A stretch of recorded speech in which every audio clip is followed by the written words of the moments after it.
Sholem Aleichem, Assalamu Alaikum, Shalom Aleichem. It is important to understand, as Bundists, we are not anti-communist. We are non-communist socialists, and we are Jewish. We welcome any solidarity with Trotskyists, anarcho-communists, anarcho-collectivists, and anarcho-syndicalists. We, however, are seeing a growing trend of Marxist-Leninists, Marxist-Leninist Maoists, and Maoist-Third Worldists showing the most solidarity towards us.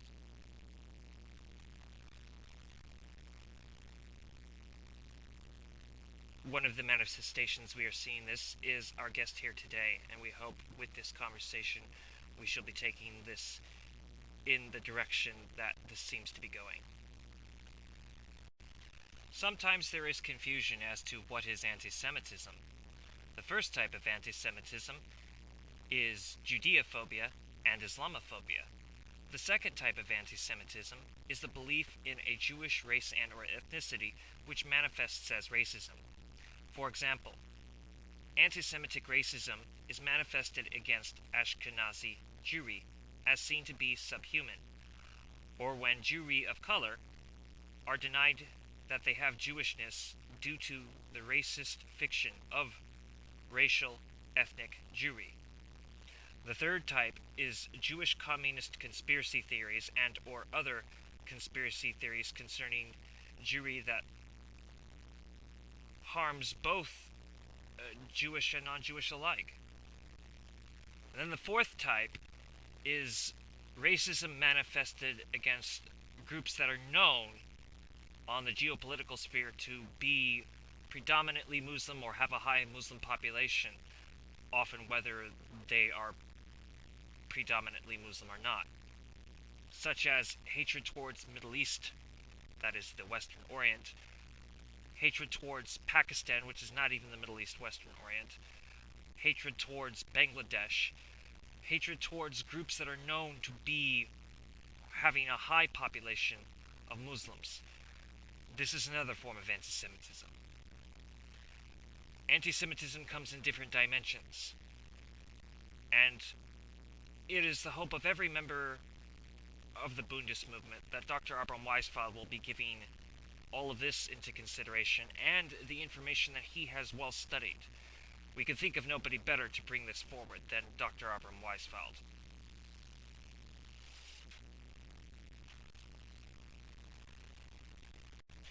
In the first part of this video, I shall be interviewing Jason the Maoist Rebel on the subject of his book. In the second part of this video, I will ask some questions that we address to Marxist-Leninists, Marxist-Leninist Maoists, and Maoist-Third Worldists. And the third part of this video is casual conversation on the subject of combating liberalism in our time.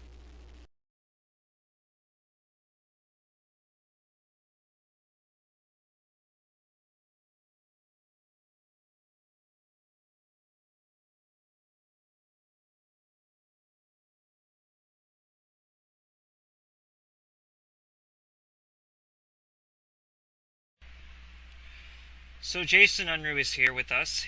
He is the founder and anchorman of Maoist Rebel News. Our emissary of solidarity, Donna Newman, has said that 60% of the theory of Maoism-Third Worldism is embraced by today's modern Bundism.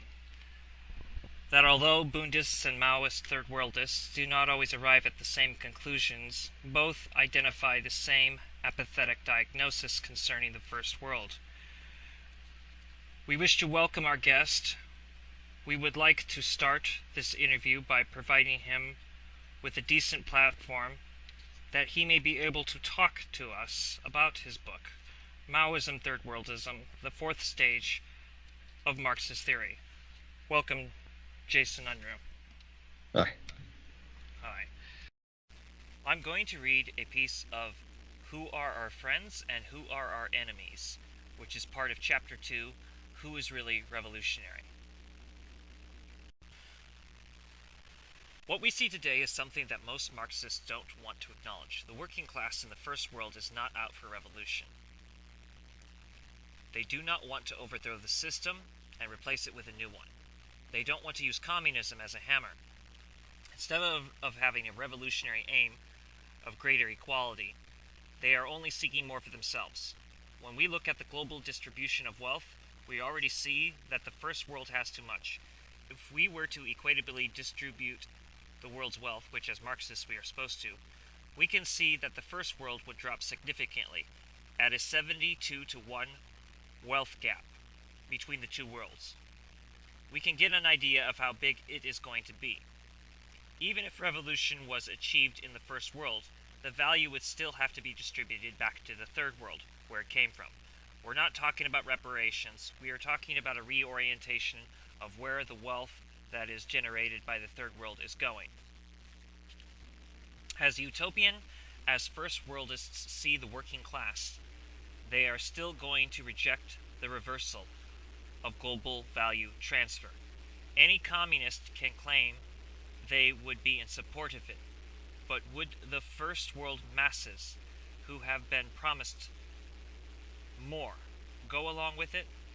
I sincerely doubt that they would support the Revolutionary Party when they are told that they cannot have 2 cars in their driveways or a new television every year, or being told that apartment buildings will be constructed instead of detached homes with their own backyards. Closing the wealth gap would make these things a relic of a past global economic order. First world people would demand that these things be returned and revolt against the Revolutionary Party. People would demand that the old ways be returned. They would demand that their privilege be returned to them. So,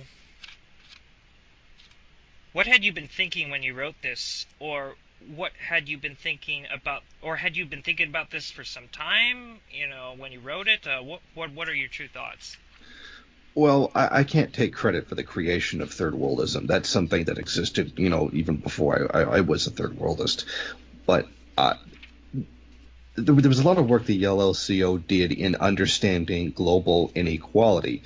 And an OECD study showed that inequality between the rich countries and the poor countries grew. From about 1850 or 1860, it was about 12 to 1. Now it's 72 to 1. If we were to redistribute that kind of wealth, we would realize that the first world would come down significantly. There is a great website that I would recommend called Global Rich List. Essentially, you go in there and you type in what your income is, according to whatever your after-tax income actually is, and it will tell you literally on the global scale, where are you? Are you in the top 10%? Are you in the top 15%? Something like that. So someone who, say, made $1,000 a month in Canada, and that's like a part-time job, one part-time job. That's not even really enough to live off of. That's still within the top 15% of wealth earners in the entire world. It actually really is that much of a desperate difference. And then from that comes the realization that if we were to equalize wealth across the world, we would be bringing down the first world to a very significant degree.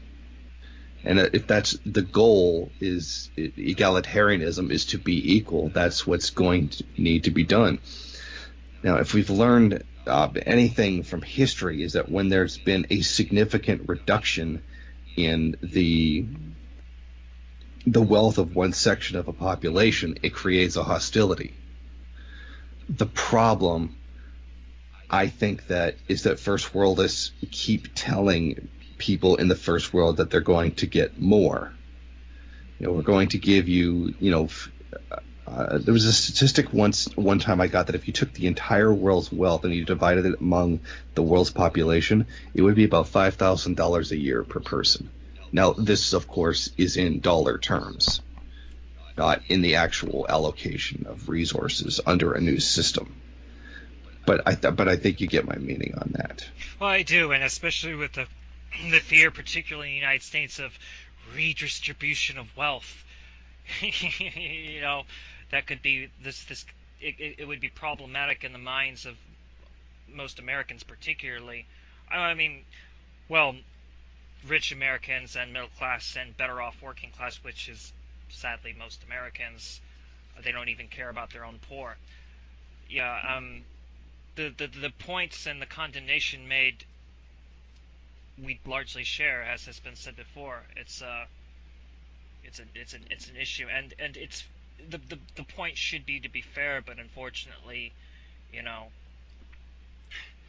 countries like Britain, America, Canada, most of Europe, the rest of Europe, they just don't seem to go for what's necessary for all the reasons that have been mentioned. Next, we are going to read a piece from What is Proletariat, which is part of Chapter 3, Who is the Proletariat Now? The definition of proletariat can be perplexing to someone unfamiliar with all the nuances involved in it. On the other side of the coin, it can seem all too easy to someone who uses the term dogmatically, refusing to make adjustments as they are deemed necessary. In truth, Marx used the term to describe people who were brutally oppressed and had nothing to lose but their chains. This hardly describes many first-world people at all. Many of these people can book a day off to go protesting, while those who did so in the past were doing so because they had been squeezed out of economic life. Back in the day, a union went on strike, risking their homes, money, and even their lives. When people strike today, they have a decent living standard, even if they don't win. In the third world, those who strike risk their lives. In fact, a good many of them are killed every year. According to the International Labor Organization, there are 5,000 labor-related deaths a day. That's a day. The vast overwhelming majority of them are in the third world. An excellent description of proletariat is someone who has nothing to lose but their chains. I think that really says more to how Marx said the working class would be exploited. If they were not under such exploitative pressure, they would not be revolutionary. This is exactly what we see today with the working class in the first world, who refuses to take serious, if any, revolutionary action. Many sections of this so-called working class actively sabotage and attack other sections based on merely preserving their own privilege above other workers. Some of them are even outright racist. There is no labor unity in the first world, as there is in the third world. Any attempt to claim so is rooted in denial and nostalgia for times gone past. Today, we see the new proletariat, the working and poor of the third world, who oftentimes have nothing. Sometimes they literally have nothing to lose but their chains. The immiseration of the third world poor is sometimes even worse than it was for working class people in Europe in the 17th century. No first world person has to walk 5 miles in order to get drinkable water. First world people don't worry about dying of something as simple as diarrhea. The misery forced upon them by imperialism is producing some of the harshest living conditions that humanity has ever seen. Now, Jason, this is very similar to how Donna Newman describes white privilege and Western domination. This describes a large part of what we in the Bundist movement condemn in Americanism. I was wondering if you would be willing to give some commentary on this. I think it's a fairly accurate description. I think that a lot of people are very quick to point out that there's poverty in the first world. Of course there is. There's no denying that, and we would not deny that. I think the problem is to what degree? I'm sure that there are plenty of awful situations in the first world. Some Native American reservations are on the level of a third world country. But I think the point is, what does that translate to in terms of revolutionary potential? I think that's the key thing here. It's not enough to simply say, okay, look, there's a massive homeless problem in California. Sure, there's no denying that. But where, what does that mean in terms of revolutionary potential? And people have a tendency to just automatically say, yeah, it's right there. There's the potential. But what has that ever translated to? I mean, I keep going back to the well, but I look at it this way: how much revolutionary potential was there during the Great Depression? I mean, there couldn't have been a better time in the history of the United States to carry out a class-based revolution than the Great Depression. Well, FDR solved that by neutralizing the people with liberal concessions. Because the advanced countries, the imperialist countries, can do that, and they can buy them off every single time, because that's a privilege that, if you want to use the word privilege, that you have from being in the first world, from the epicenters of global exploitation. The yellow vests right now, they're massively striking, fighting against their own government, and people have a tendency to point, there it is, there's the revolutionary potential. But keep in mind, look at the yellow vest demands. They're not demanding revolution. They're only asking for back the same social democratic benefits that were just recently taken away by that very system. This is a neoliberal order, and yes, there is a neoliberal order that is sweeping the first world, that is doing deregulation, that is getting rid of many of these social programs that first world people enjoy. But the thing is, those things can come right back. And probably will, with the way that the trends are going, which will clamp down further on the third world. I think what you've just stressed is that there is, in fact, exploitation in the first world, but the first world itself is not exploited. Am I catching that correctly? If I'm wrong, you can correct me. Okay, the first world is not exploited. That is not to say there is no exploitation in the first world. This is a very common straw man argument that's thrown against us, that we claim that there's no exploitation in the first world. We do not say that. Our point is to point out, where is the manufacturing. For Marx, what was important was who is the direct producer of value. That would be the person who manufactures, not the person who's, say, works at Walmart and who has a terrible wage. They're part of facilitating the transfer of the commodity to the customer, but they are not the direct producer of value. The normally argument is given that, well, it's part of that same system. Well, that's true, but the difference is, it's not exactly the way that Marx described it. It is a necessary part of that transfer, but that divide between who is the retail worker and who is the actual worker who creates the value is no longer a question of somebody down the road or somebody in another part of the country who produces it, but someone who lives on the other side of the world, who gets an insanely small amount of income for being the one who directly produces, while the person who merely transfers it to the customer receives an astronomically higher wage, while not actually contributing to the labor process.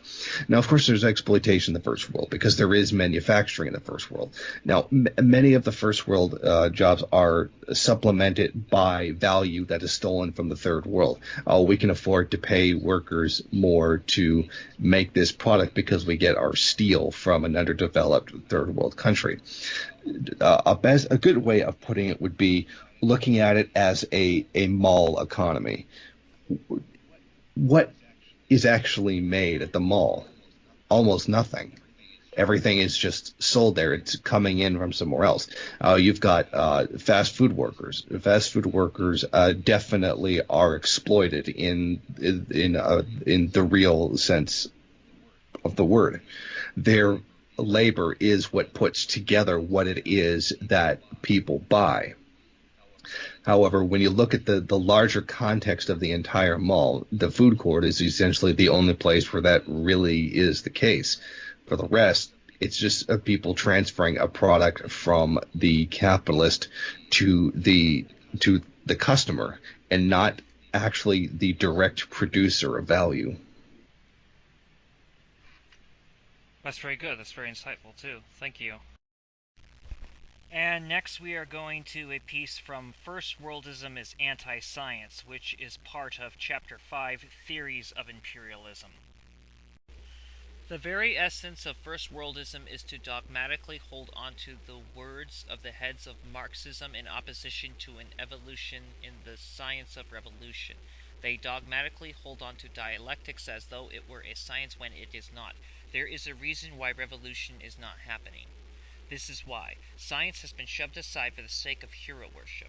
There is nothing wrong with praising those who have achieved great things in Marxism, but when you do it at the expense of Marxism itself, that is reactionary. The worst example of this is Hojism.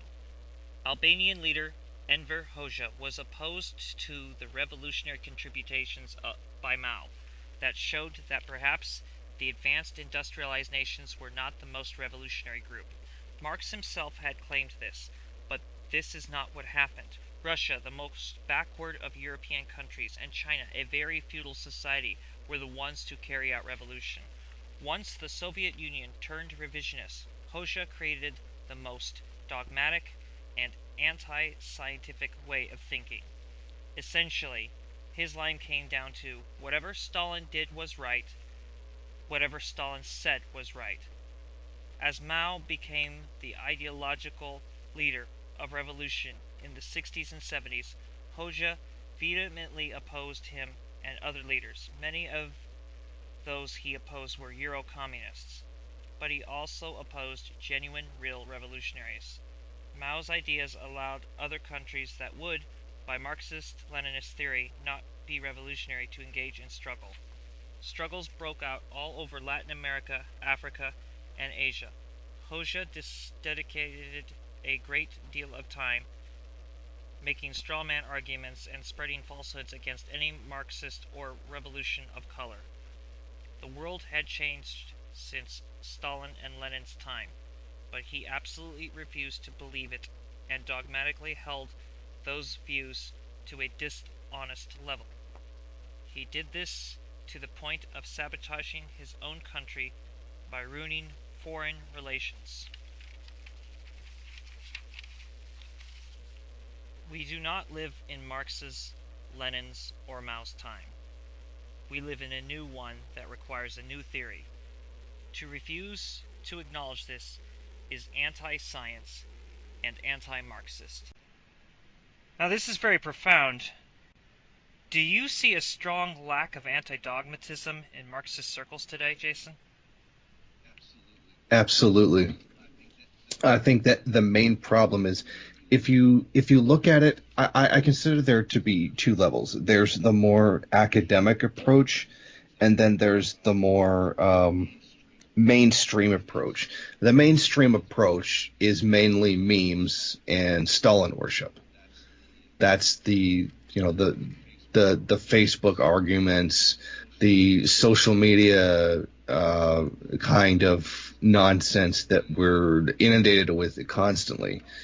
And in which case it is mostly just memes, appeals to hypocrisy, while certainly valid in some cases. Most of it is just a lot of Stalin worship. But when you look at the more academic level, the more stuff like Jacobin magazine, the Frankfurt School, the more higher end academics, you also see the same kind of problem as a refusal to step forward. whenever we really look at their theories, it's essentially Marxism, Leninism, and then gender theory, or Marxism, Leninism, and then LGBTQ. Okay, that's great, and the LGBTQ people are obviously oppressed by the social order, but that's not moving revolution forward. Like, it's not updating the revolutionary theory to a point of creating a new theory for revolution. It's just adding in, okay, this group is also oppressed. Okay, yeah, I think we all agree on that. So where's the update? Good point. The actual core struggle, that being class, it's not being updated. And I think that they try to portray it in a certain way. Oh, look, we're at the gig economy now, and that means workers are even more oppressed. Like, well, we're still looking at an entirely different wealth divide. We're still looking at a huge gap between the first and the third world, something that they want to pretend doesn't exist. Oh, here's the gig economy. Oh, wages are going down, and for the most part, that's actually not even true. More recently, like in the last year or so, yes, they've gone down, but the overall trend in the first world has been for wages to increase. And I think the problem is that's not being taken into consideration. I think that if anybody really does sit down and honestly look at it, they end up recognizing that the first world is a class unto itself that lives off of the labor of the third world. And frequently they don't want to hear that.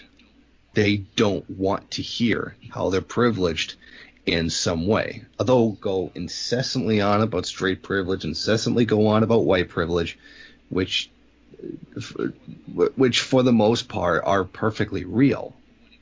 But when it comes down to the economics of it, they don't want to hear it. They want to pretend that today is still the same as it was during Lenin's time. They don't want to hear anything different. And even most Maoists today in the first world don't even actually follow Mao's even theories on imperialism all that much.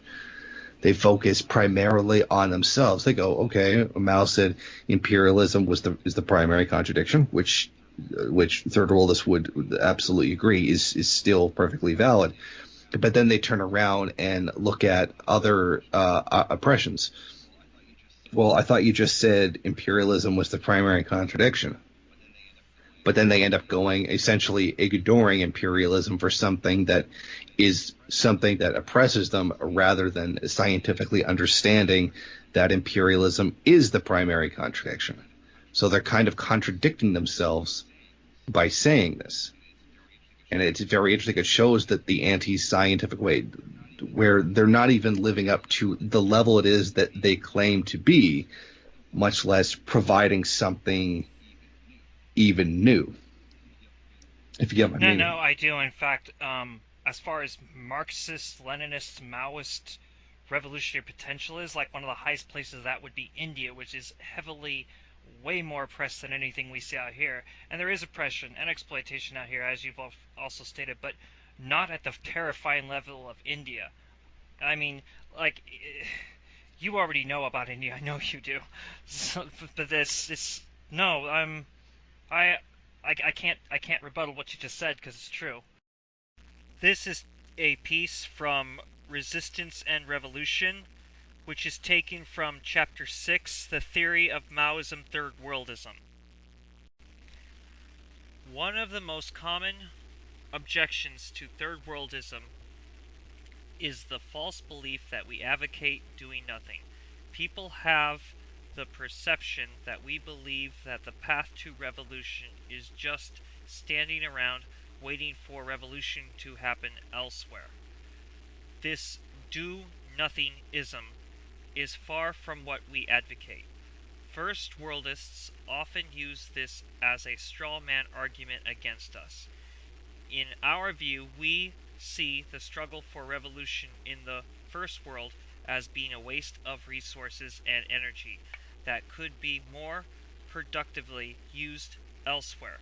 As first worldists have little to no knowledge of our theory, they simply believe that we have washed our hands of the global north and resigned ourselves to inactivity.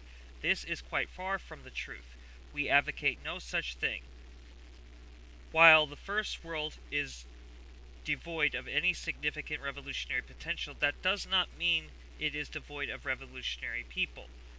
There are always some anomalies who, despite their global class positions, still have a revolutionary spirit. These people must come forward and leave all the pretenders and fakes behind. They must charge ahead and leave all those phonies to their wallow self-aggrandization. The real revolutionaries must reject the dogmatism that plagues Marxism and fight for real change. We must rise above college activist groups, cosplaying revolution with childish antics and internet drama. We must leave behind the dustbin of history, the ivory tower academic elitists who tout themselves as great theorists while they down real revolution in dogmatism fueled by self-importance. The real revolutionaries must stand up, sweep aside ego, and set upon doing real work that creates liberation. Those small few who have real revolutionary potential must work in the most reactionary realm as a forward light. This is very interesting, Jason. Can you give some further fleshed out meaning to all of this, if you will? If that's all right. Right. Well, I think that we can all pretty much agree that calling people names on the internet isn't revolution. No, it's not. I think we can all pretty much accept that responding to Donald Trump on social media isn't revolution, and constantly yelling back and forth at each other on social media doesn't mean anything. Much of the Maoists in the first world have a tendency to march around in public in guerrilla-type uniforms, sometimes waving guns, but they don't accomplish anything. I mean, sure, it's great to get seen, but what's actually being accomplished by this?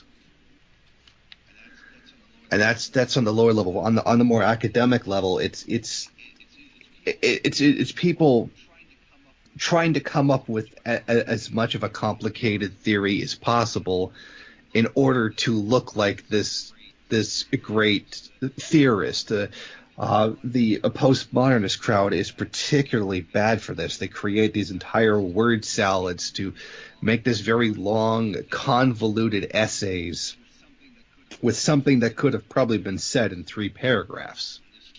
And this is a problem with academia in general. The need to be seen as some great intellect rather than just making the damn idea accessible to people to begin with, which is why I don't bother with any of that nonsense. You know, you speak plainly to people with using as little convoluted language as possible. Most ideas can be expressed quite easily and quite quickly when you're not deliberately peppering in, complicated terminology for the sake of boosting their own ego. And that's largely what people are doing, at least on the academic level. Many of them feel themselves superior to other people because they have a college degree or a university degree in something, and essentially they're talking down to anybody who isn't on their educational level. This is like the kind of the ivory tower liberal thing that we see that many Marxists end up doing themselves. Indeed, they don't even seem to try to figure out a mass line for the very communities they claim to be liberating. They do a lot of co-opting and entryism too. I mean, I see this with some of those very college students you're talking about. They're just as bad, if not worse, here in the United States than they are in Canada. The next one is a piece from American Exceptionalism, which is a part of Chapter 7, First Worldist Consciousness. One of the most insidious aspects of American society is the social mentality, American exceptionalism. Essentially, the idea is that there is some kind of virtue to the American people that places them above others in the world. They perceive themselves as somehow better or superior to others. Americans are raised to believe that they have some inherent quality about them that justifies, no less demands, that they be a major force in the world. This same mentality is what has justified all of the horrors of the system as well. They are not only forgiven for committing these crimes, they are glorified and often duty-bound to commit them. Often it is directly linked to the concept of manifest destiny by Andrew Jackson-style Democrats.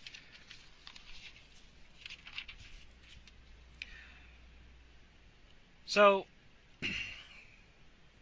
the style of hardcore anti-Americanism in this book is refreshing.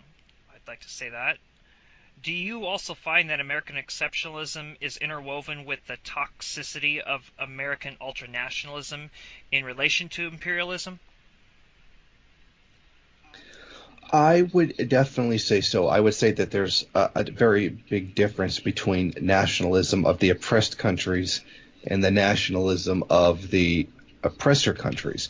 Now, unfortunately, I'm not saying anything that's new here. What's sad is that it's actually been forgotten. When you glorify national pride in the oppressor countries, you're forwarding oppression. When you're pushing nationalism in the oppressed countries, you're pushing freedom from foreign domination. And these are two very different things, and I think that a few people understand that.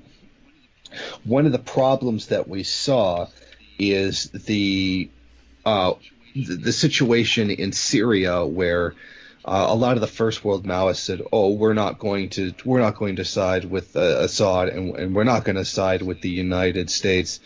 Uh, both sides are bad, and well,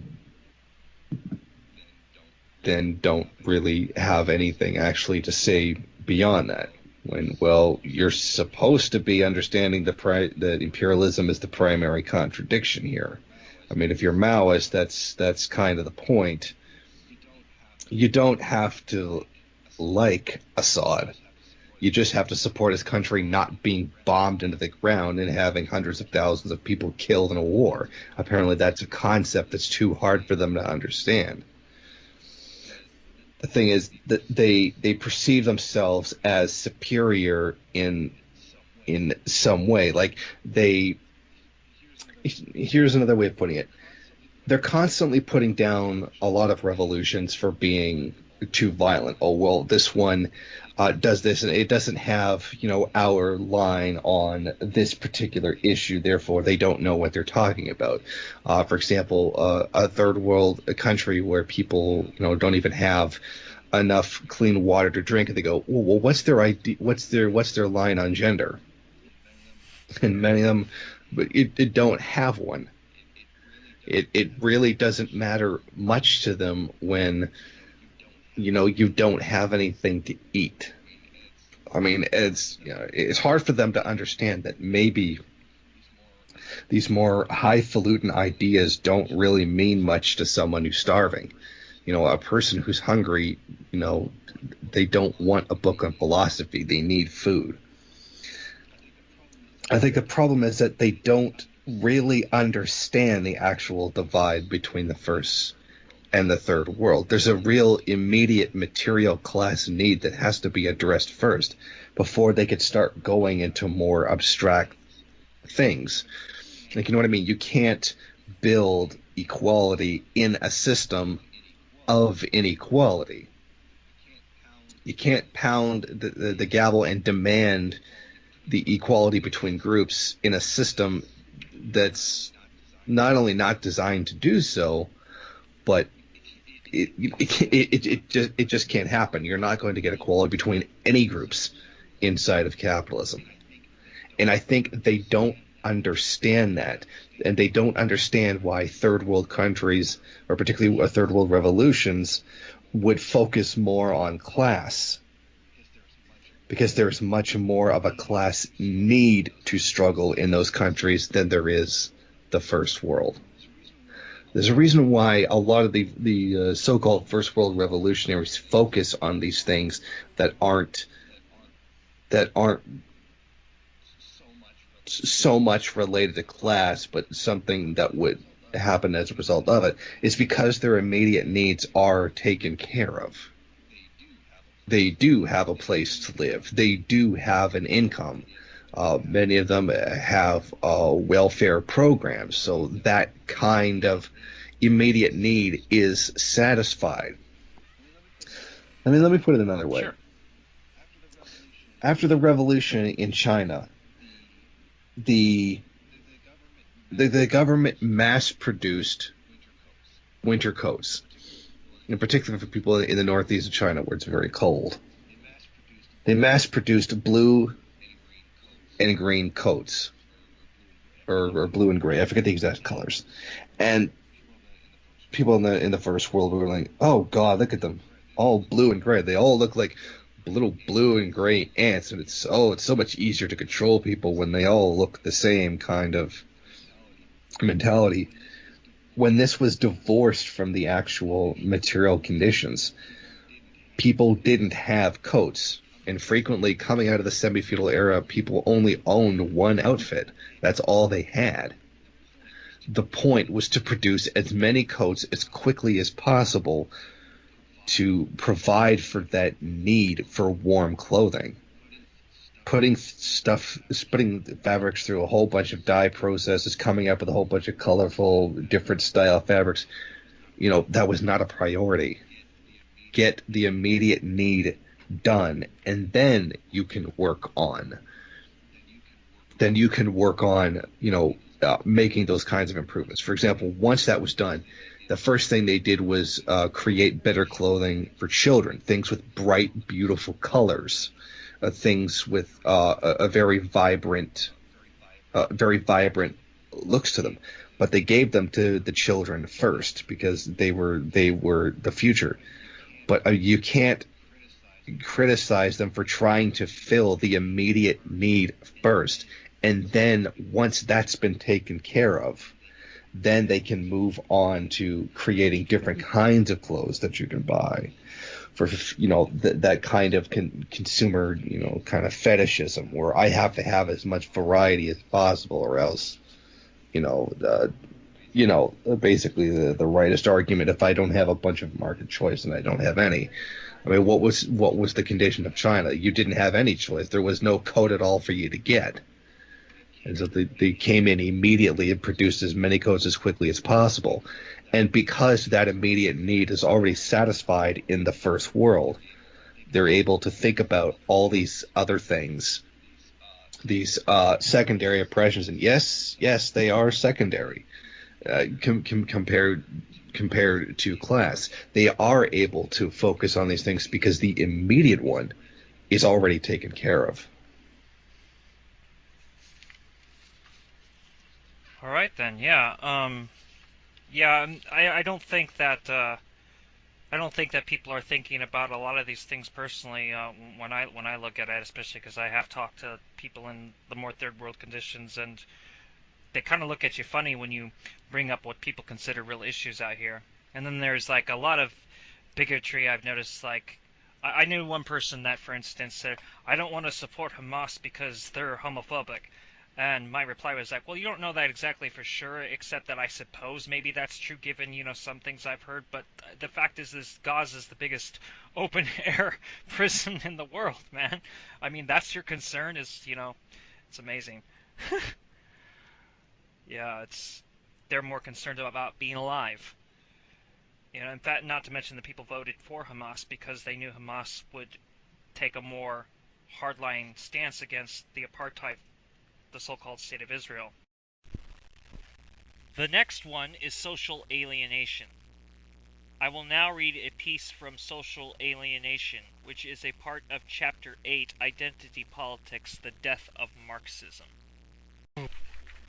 The most inhumane aspect of capitalism is its ability to alienate people from each other. When social relations are replaced by commodity relations, we dehumanize each other. At one point in history, we all lived in harmony with each other and with nature. But something came along and changed all of that. That thing that changed was the invention of private property. In each prevailing mode of production, there are definite, concrete social relations that are formed. The relations of production are the dominating effect on our social relations. Again, we return to the idea of the base and superstructure. For Marxists, it is the act of labor, the production of society's goods, which determines our social relations, meaning we understand ourselves in relation to others and the world around us. Now, I have brought this part of your book up because after talking to you in private, I've realized that even though that what we are doing in the Bundist movement could be seen as identity politics, what we stand for is not something that you have condemned, I've noticed. Talk about Marxist theory, talk about social alienation and how it relates to what you and I would presume others categorize as identity politics. Obviously not the way we're referring to it, because we're referring to it into the global class struggle, particularly against neocolonialism that the Panthers stood for. When you're talking about identity politics, I notice you're using a completely different context than what we mean by it. Like, social alienation, I'd like to hear what, and I think this in a way would relate to the previous part of the chapter that was brought up, because I don't know. I'm sensing a stream of where this theory, and how you project this theory as it is. I'd like to hear about social alienation, your words, your particular words. Well, in capitalism, relations between people are replaced with relations between things. It's just. I'm not giving anything new here. I mean, this is Marxism 101. Instead of seeing this as a person that you give something to, this is someone that you're selling something to. It becomes a transaction. It becomes commodified. The person that you receive the product from isn't a person. It's the guy behind the counter at a store. It's an economic transaction. It's now like you know what I mean, right? Of course I know. It's not and this creates that divide between people. And I think that in our modern capitalist society, that alienation has grown and grown and grown. The more commodified society is, the greater that alienation is as well. And that happens a lack of, like an economic need of each other. You see, like in third world countries, people will live for many generations in the same house because they have to. Because that's how you survive. Whereas in ours, that's not even considered. That's considered bad. You have to move. You have to break away from family. Your own kind of individualism is really, really important. People become disconnected from each other and then end up creating identities to replace that connection they once had with people. Subcultures are basically a product of that. Now, some subcultures can sometimes even be outright revolutionary, and many can be outright reactionary. Whereas most of them fall, somewhere in the idea of giving a new form of connection for people. Fandoms for particular television shows have replaced connections between people. So that because they are alienated from each other, they find a common ground in something that they like. That becomes their new identity. I'm a big whatever fan. Uh, a lot of the fetishism that comes out of pornography and pornified culture in general is essentially the same thing. Relations between men and women have been so poisoned by a history of class and by alienation that they end up creating these fetishes in order to facilitate that connection once again. Well, I'm going to look for someone that has the same fetish as me. Well, why aren't you looking for someone who has the same kind of interests you have, the same kind of life goals as someone that you connect with on an emotional level? Because those things are essentially gone because of alienation. And then they end up being supplemented by things like fetish clubs, things like, well, I chase after this particular type of woman because that's my fetish, and she chases after men like me because that's her particular fetish. I mean, that's not a healthy basis for a relationship. I think everybody can pretty much agree on that. When you take a look at the more advanced a capitalist society you have, the more alienation you have. Look at Japan. They have a very advanced capitalist culture, and they suffer from some of the worst aspects of alienation. The hikikomori, I think it is. The people in their 20s or even early 30s who have completely cut themselves off from the rest of the world. Like they'll live in their bedroom for like months at a time and never go outside. They'll just play video games or read or watch anime or whatever and have no connection. I mean, if that's not alienation, that's probably the best example of alienation there could possibly be. They're literally avoiding contact with other human beings. And I think that with that being there, people resort to these other identities in order to cope with themselves, in order to cope with their position within society. And the reason they can do so is because their immediate needs, their immediate material needs, are taken care of. They don't have to struggle to get food the way a third world person would have to. These identities and this identity politics, and then building a whole system of politics around these identities, is something that someone can do because their immediate material needs are taken care of. Yeah, I'm sure their job sucks. Their apartment's not in a very good neighborhood, but they do have the job. They do have the apartment, and they're able to spend money on their hobbies that arise out of alienation because that material need is already taken care of. It's one of the things of capitalism in general, and one of the contradictions that the more developed a society is, the more alienated it becomes, just because of those material conditions. I hope I'm being clear about that. No, you've made yourself very clear, and you've brought up some very, very good points. We're gonna go to part 2 now, though. So stay with us, everybody.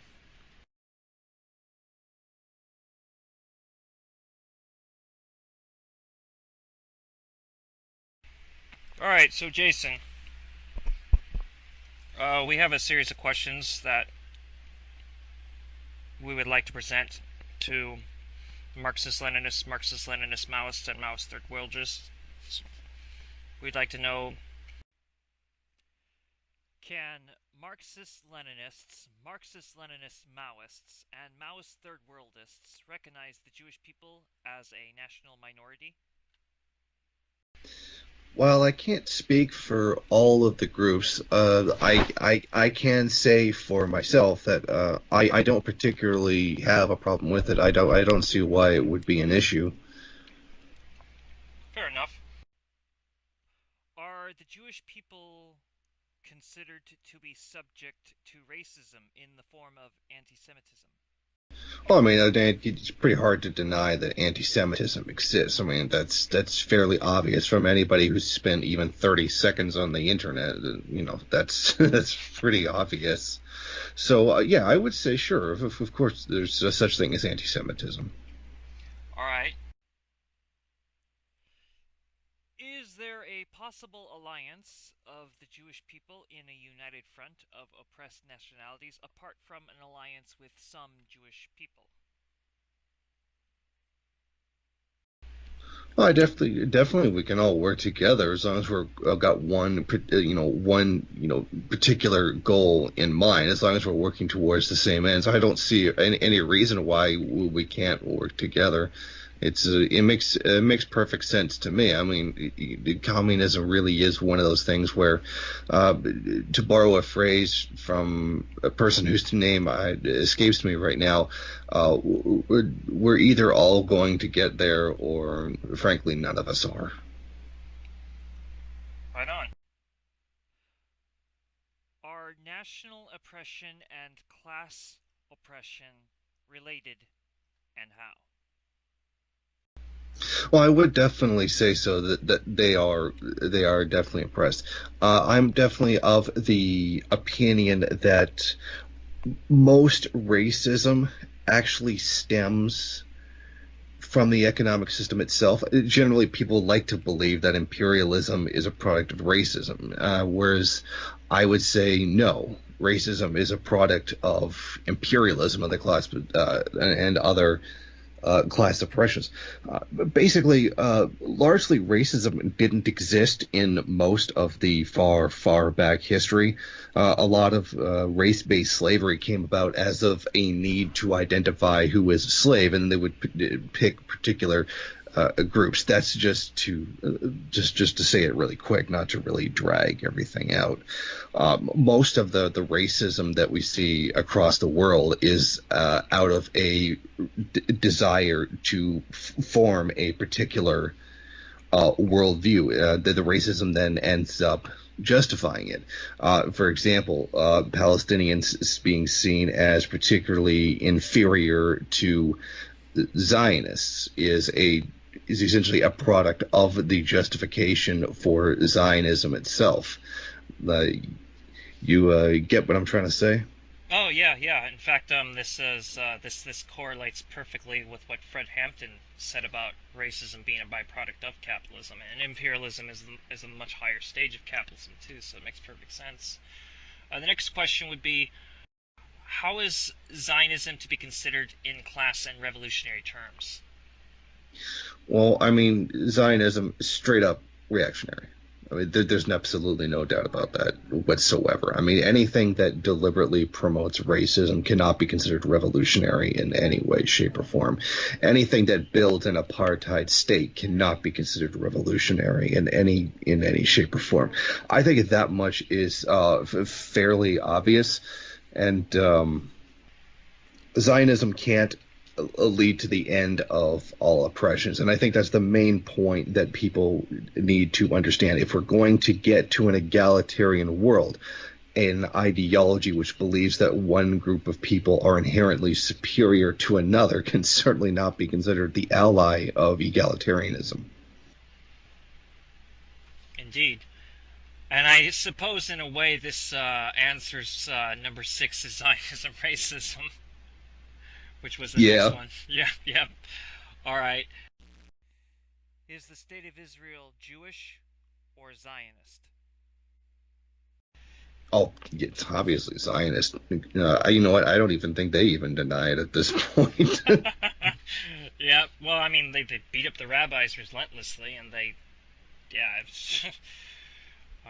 Furthermore, we have no problem with the Palestinians. They have a problem with the Palestinians. Is a united front a predecessor to a constitutional assembly? To be perfectly honest, I don't think I know enough to really answer that question. That's fair enough. What is the purpose of a party formation and is it more important than a united front? Oh, that's a very interesting question. I think that they're two things that need to go hand in hand. I don't think that they're. Hmm. It's like saying what's more important on a car, the steering or the wheels. You don't really have a car either way. I think that they're both very key elements where you could say one is more difficult to build than the other, or one might be more prone to breaking than the other. But I mean, in the end, you actually really do need both of them. So it's kind of a hard question to answer, if you know what I mean. That's fine. That's fine.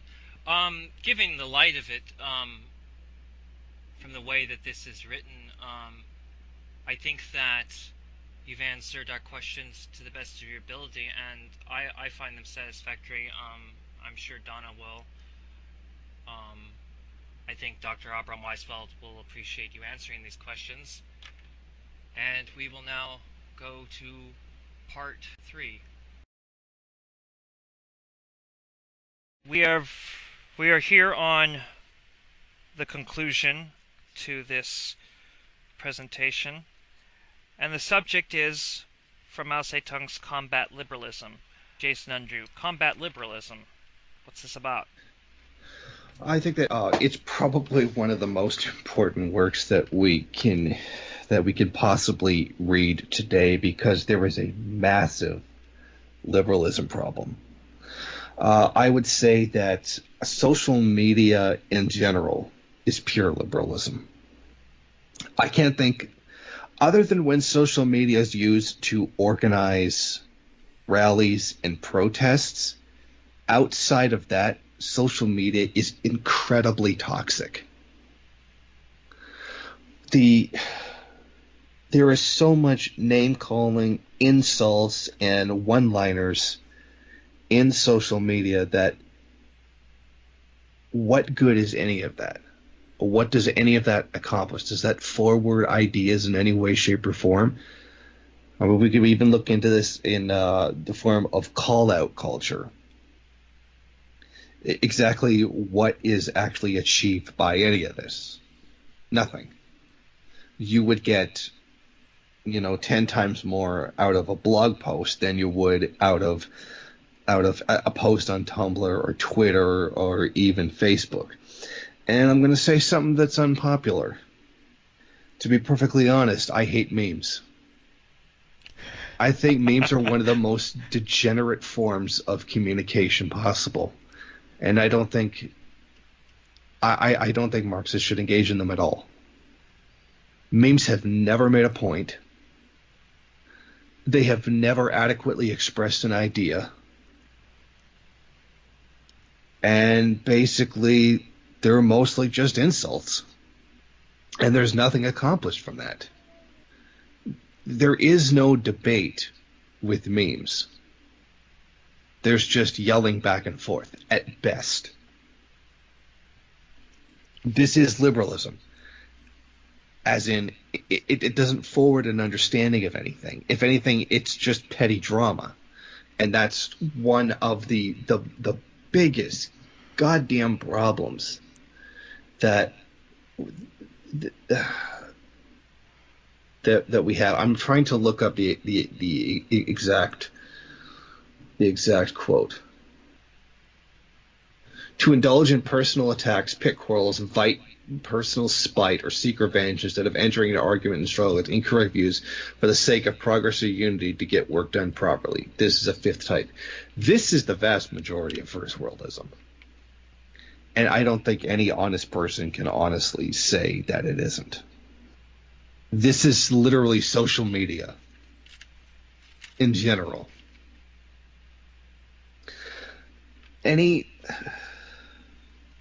This is memes in general. I disagree with your position because X. Oh my God, you're Y problematic.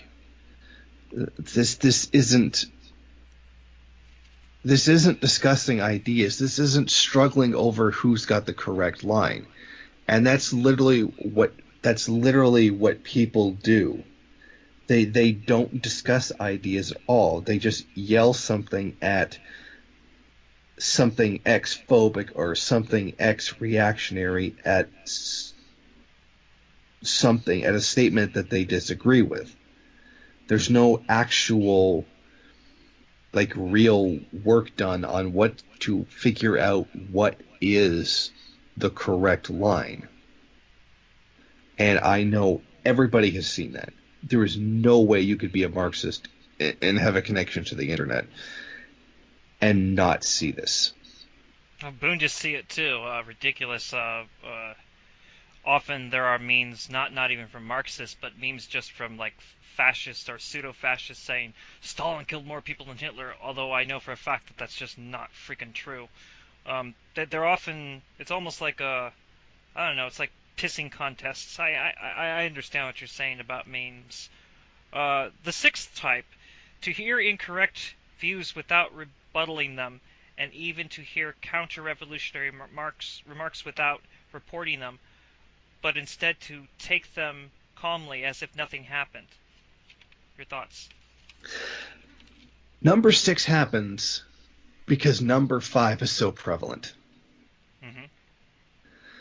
If I say, no, this, like, I can't tell you how many times I've said, I know this line is wrong because, as a explanation or 10-minute video explaining in detail why it's wrong, to have people respond with, oh my God, you're X.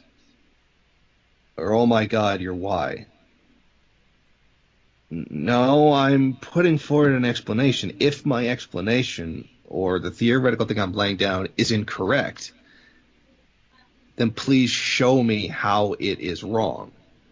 But they don't. And that's not, it's not limited to me. That happens to a lot of other people as well, where they'll put forth a solid argument, but what's presented in return to it is personal attacks, quarrels, personal spite, and revenge. And if you have a toxic culture or a toxic Marxist culture, it's not limited to Marxists, but I am singling Marxists out for this because we're supposed to be better than that. When everything is just responded to with personal attack, quarrels, and personal spite, it's like, how do you reason with someone who's being unreasonable? You know what I mean? Like, if you could present a tremendous argument and there's nothing given in response but insults, how long is it before you give up giving arguments and just throw insults back? You know, in my experience with a lot of these things, especially when it revolves around theory, sometimes you can't even explain. No, I don't completely disagree with your theory. Like for instance, we make mention to you that, for instance, we would not completely agree with the conclusions, but we agree with the diagnosis. And sometimes that's often what happens. People don't disagree as much as they seem to act like they do. In fact, they're more united than divided. And yet the sectarianism just continues. I think the anarchists are just as bad as the Marxists on this, you know, because If not I worse. well, yeah, if not worse. I mean, I could pick and choose my favorites. It's no secret that I'm very suspicious of the mutualists after the way they've consistently treated us, and then other anarchists, when other anarchists tend to be more correct than the mutualists. But that's, I will admit, a biased opinion. But the name calling, the death threats, I've seen that too. Death threats consistently between, for instance, anarcho-communists and mutualists will make death threats at each other on Facebook, which, the last I checked, that is not really part of the terms of services of Facebook, which, whatever, Facebook is a bourgeois outlet. However, that's really sad when I thought you guys, like, the big question should be, shouldn't you guys be railing against capitalism and the state? Isn't that your big thing, capitalism and the state? But no, you're making death threats over theory. You know, it's the quarreling. And there are memes, too. Talk about memes on both of those sides. Let's bring back the political cartoon. You know the old political cartoons you used to see in newspapers? Yeah, but I mean, in the first world, those are always anti-communist. Yeah, they don't have to be, but I Did kind I of ever tell it?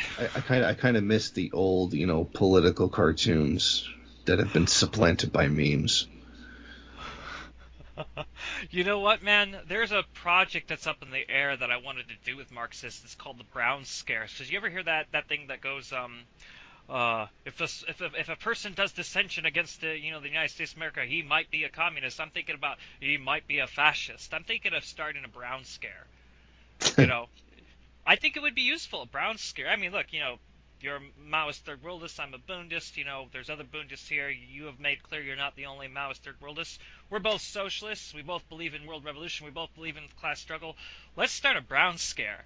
Let's do something productive with these cartoons. I think political cartoons would be great. Let's show people why Nazism is bad. Why Franco and Mussolini were bad people. Because it goes largely. I mean, it goes largely accepted. I mean, I remember Trump's like the alt right and the alt left. There are problems on both sides, and in essence, he legitimized fascism in that sense when he did that. Especially because there is no alt left. No one calls themselves the alt left. You know. But Unironically. well, I suppose you could say maybe there's an alt left because alt refers to alternative. But whatever. I mean, I think a Brown scare would be necessary because is there really a communist conspiracy? No, but there is an Operation Paperclip. There is the part where the Nazis were in cahoots with the Zionists. There should be an actual Brown scare. People should especially if they claim to be such patriotic citizens. And I don't think patriotism as we define it, which would be love for your homeland, exists in the first world at all, to be honest with you. It couldn't possibly in Canada, America, New Zealand, and Australia, because those are nothing but colonial projects. So there can't be any patriotism over there, and any other claim to country would just be ultra nationalism. But you want to bring back the political cartoons, really? I think that's a good idea. I just told you, I just showed you my cards there. You know what me and some of my friends and comrades have thought about doing a Brown Scare. Brown Scare cartoons might be effective too, at least as satirical realism in some sense. What do you think about that? That could be that could be I think that could definitely be helpful. I think it's important to get away from the incredibly toxic culture of memes. Well, we use a lot of social media, but a lot of times we get complaints because we're not always on there, but that's because we're trying to do on-ground work. Dr. Weisfeld is literally putting his life on the line by taking a camera into the West Bank. He's back in the West Bank right now. And it's so weird, the out of touch thing, that where I have to explain to people, no, the Palestinians don't hate him. In fact, Dr. Weisfeld's practically a celebrity over there because they love him so much.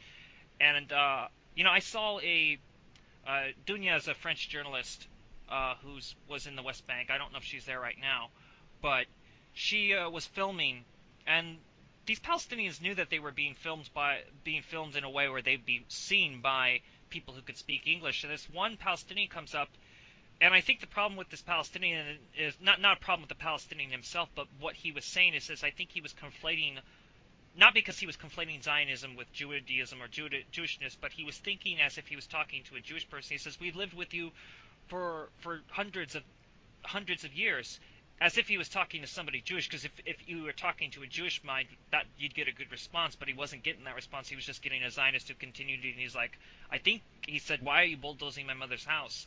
But what this reflects is the Palestinians to this day, they have no problem with Jewish people, and how many people even know that?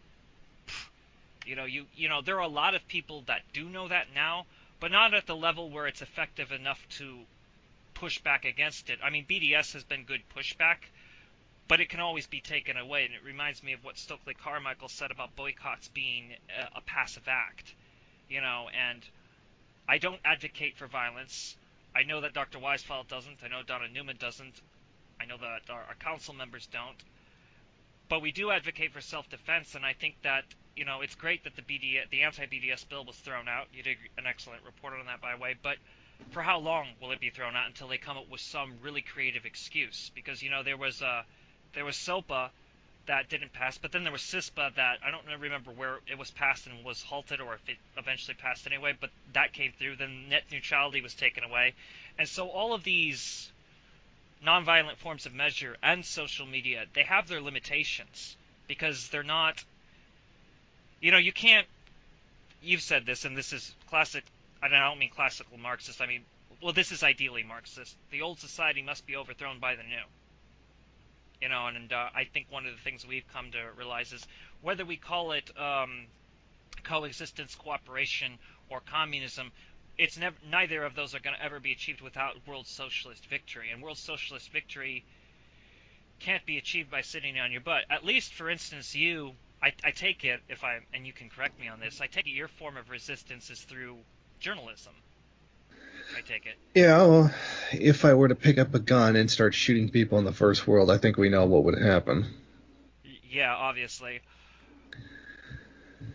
I think that the most important thing is anti-war, anti-war, anti-war, and you don't even necessarily have to use violence to do that. What do you think about eco-socialism? It's becoming a larger and larger concern with us as the environment just continues to go down. And you'd be amazed how much I'm finding that the Heritage Foundation has a lot to do with really accepted propaganda that there is no climate change problem. And whenever I see whenever I see something traced back to the Heritage Foundation, it's almost like I have to discount it as completely false. But I mean, what do you think about eco-socialism? I mean, obviously, pro-socialism. I mean, if that's maybe how they want to get people to go to socialism, okay, that's fine. I don't think that we oppose that. I mean, getting people to understand climate change and that capitalism can't solve the climate change problem. I mean, that's pretty obvious by now. No, I understand that, but the environment, what's happening, is really terrifying. It is. I mean, and it's done for profit. The deforestation of things is really starting. We're already seeing the effect. You know about the big crack in the ice caps, right? They found the biggest crack over there that has ever been seen. What will happen if that cracks and the effects it will have? You know, it's a scary notion what the effects will be. And not everything is about climate change, obviously, but I do think that is something we have to concern ourselves with. I mean, are you concerned with the environment? Of course. I agree with the anti-war thing, though. I'm with you there too, because I mean, I don't think the United States has a right to a military, honestly. People hate it when I say that. I always make the joke. Yeah, we should take guns away. Take them away from the police and the military first.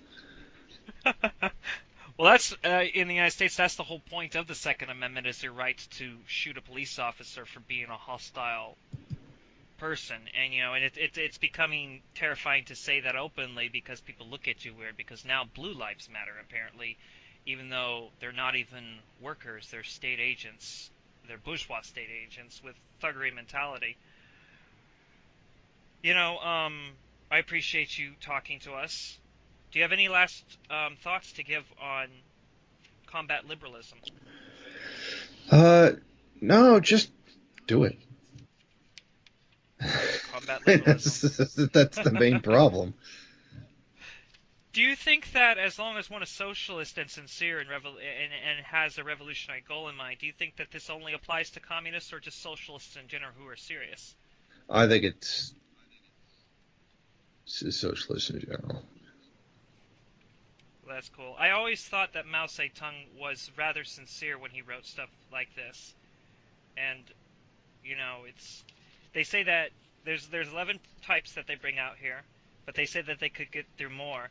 Do you think that it's come to the point where we're going to have to identify liberalism to an even higher degree? Because you talk about a higher stage of Marxist theory. Very possibly. Very, very possibly.